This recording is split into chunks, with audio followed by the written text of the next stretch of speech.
Today's gospel reading comes out of the first chapter of John, verses 6 to 8 and verse 19 to 28. Today's gospel reading has a very familiar flavor to it. I don't know if you caught this, but today's gospel reading is very similar to last Sunday's gospel. In last Sunday's gospel, John the Baptist was the central figure of the gospel, and he offered a powerful message. In today's gospel reading, again, John the Baptist is the central figure and offers another powerful message. The message John offers for all of us in this third Sunday of Advent is to realize this: never judge other people. Always realize that although you might be going through something very painful and very difficult right now, always remember, always realize that everyone else that you see in your work, at the store, going up and down the road, they too are dealing with something maybe equally painful as well. So it's always important to be willing to give people latitude. Let's take a look at verse 22 and 23 to see how this develops. Again, first chapter of John. So they, the Levites, said to him, John, who are you? So we could give an answer to those who sent us. What do you have to say for yourself? He, John the Baptist, said, I'm a voice of one crying out in the desert. Now, what we want to focus on is those last couple of lines that are italicized. I'm a voice of one crying out in the desert. What exactly does that mean? That message for today derives. I'm a voice of one crying out in the desert. Well, it turns out to be that probably absolutely everyone here this morning has lived, is living, the definition of that line. It is the person, and maybe it's you this morning, it is the person who is hurting. It is the person who is suffering from loneliness, depression, discouragement, anxiety. It is the person going through family turmoil.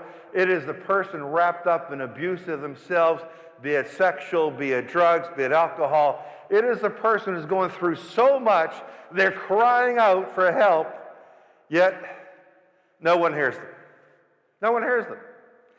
They look at their own family. Maybe the husband looks at the wife at the husband, and says that, I'm crying. I might not be crying literally, but I'm crying figuratively. I'm screaming out for help, and all you do is look at me. You don't even notice what I'm going through.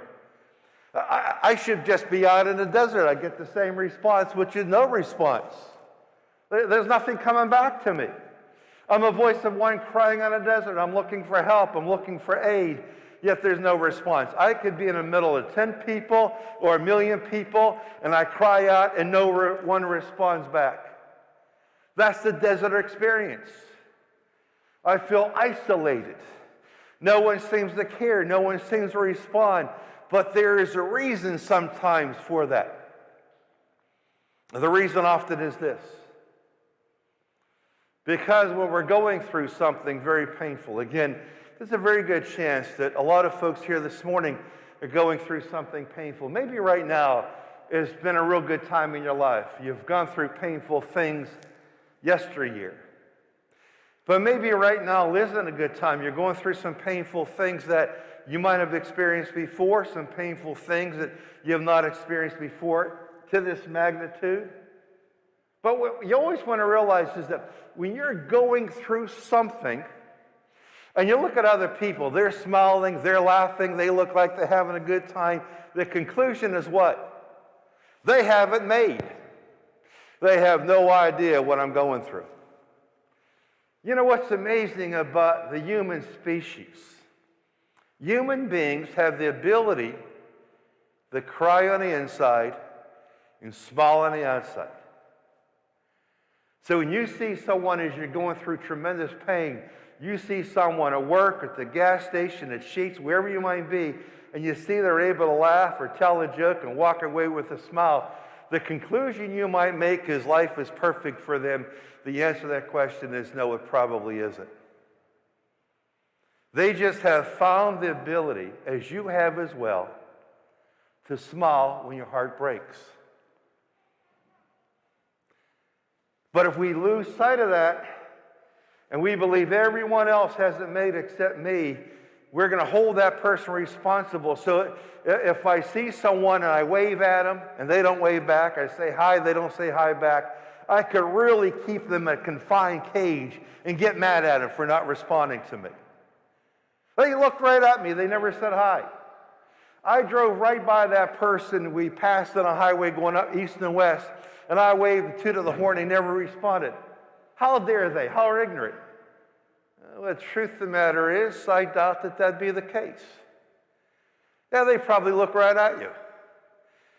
But if their heart is breaking and they're going through something that's very difficult, their mind to register what you just did to them, a wave or a smile, is 1,000 miles away. Sometimes it's so much better to say when you wave at someone, smile at someone, and they don't respond back, instead of getting angry, maybe you might want to say to yourself, I don't know what they're going through. They're probably going through something. That's why they didn't respond, because I know they respond all the time, but oh, whatever it is, Heavenly Father, allow their problem to subside shortly. We're going to watch a little video about a fella that has a son, and he's waiting for the doctor to show up to operate on his son. The doctor's running late. The fella gets really mad at the doctor. Then the man realizes why the doctor was running late. Let's take a look. It's really how life works.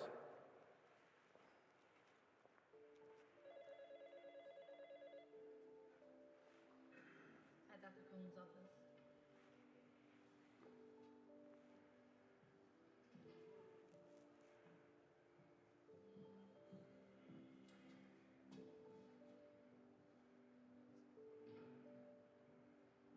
Mr. Samuels. Hi, Dr. Cohen. I apologize. What took you so long to get here? You planned to do surgery on my son in a suit. My son's life is on the line here. Don't you have any sense of responsibility?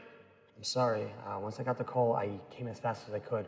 I know it's a difficult time, but please, stay calm. Let me get to work. Stay calm. What if your son was in this room right now? Would you stay calm? If your son died while waiting for the doctor, then what would you do? I'm going to do my best. I will do my best and bring back positive news about your son. Please, Mr. Samuel, I must go work.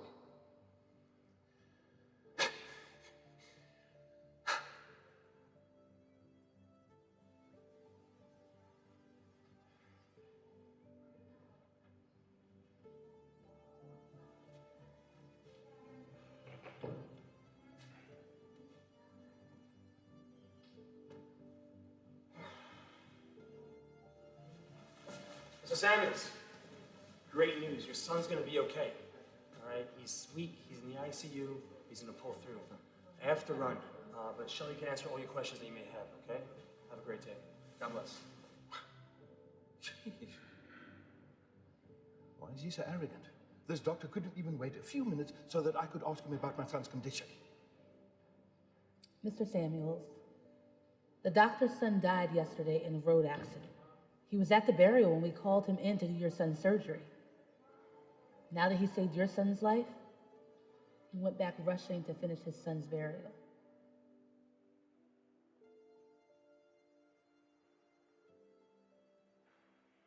And just feast your eyes on those words. Be kind. Everyone you meet is fighting a battle you know nothing about.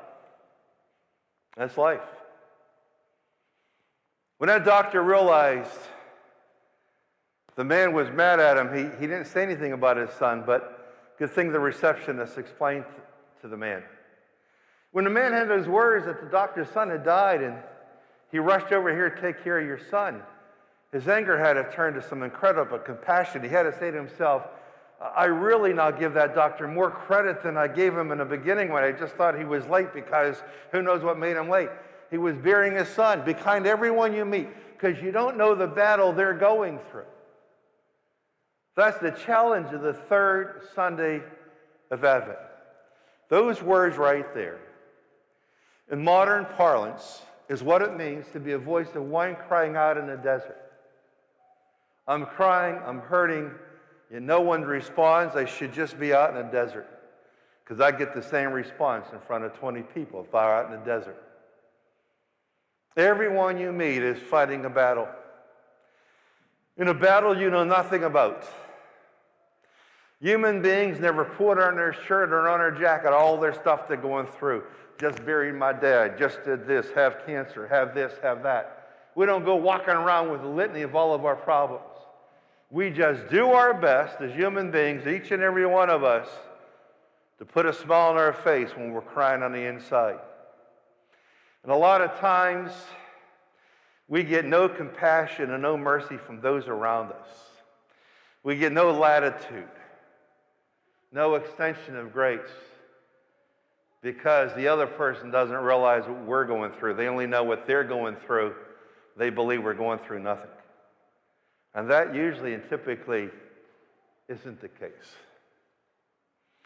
Whatever it is you're going through this week as we approach Christmas, just realize that those around you, they're going through something. You don't know what it is. I don't know what it is, but if they walk right by you and they saw you and you can't figure out why they're being so ignorant, they're probably not. Their mind is 1,000 miles away. They're dealing with something horrendous. Instead of holding them responsible for inaction, you might want to say, Heavenly Father, I don't know what my buddy's going through. It's unlike him to walk right by me. It's unlike him to ignore me. It's unlike that family not to send me a Christmas card. They must be going through something rather than yelling or being angry that they failed to do something for me. The voice of one crying on a desert. It means that. Be kind. Everyone you meet is fighting a battle that you know nothing about.